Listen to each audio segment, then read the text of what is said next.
I said that'll be $95.80. Oh, right. He handed the kid $100. You can keep the change, if you help me carry all this to my ride. The kid stared at the bill, doing mental math to see if it was worth the extra effort. $5 didn't go near as far as it had last time Kade worked a minimum wage job. He dug around in his pocket and added another 20. Deal? I guess.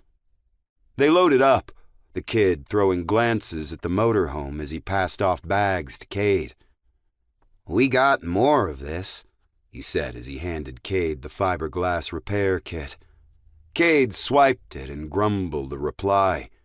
He thanked the kid and headed off toward the RV village where he waited in a short line to top off his propane.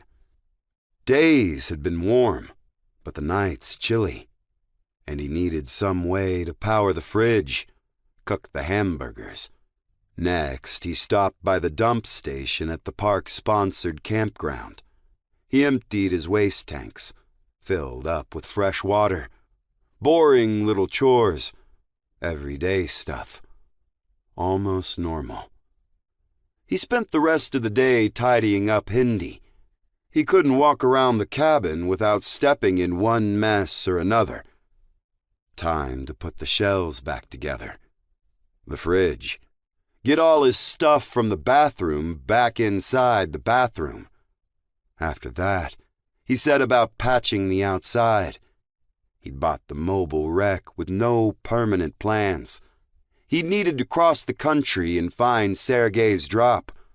As a place to stay, to cook meals, the motorhome would keep him off the radar.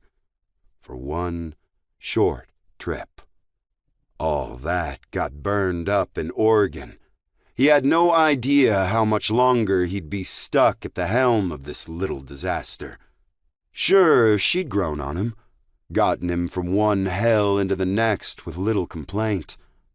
Maybe, just maybe, if he patched her up, she'd consider keeping the mechanical breakdowns to a minimum. Strange, he knew, thinking of the motorhome as a friend. He was sounding like that crazy old man who'd given him a lift. But she might just be all he had left. The way he saw things, he'd need to leave the park during daylight hours to sign up for a dive tour. That wouldn't do. Instead, he'd locate the Dolphin at the docks, borrow their dive gear, probably kept a backup set locked up on board. In which case, he had a few more hours to wait.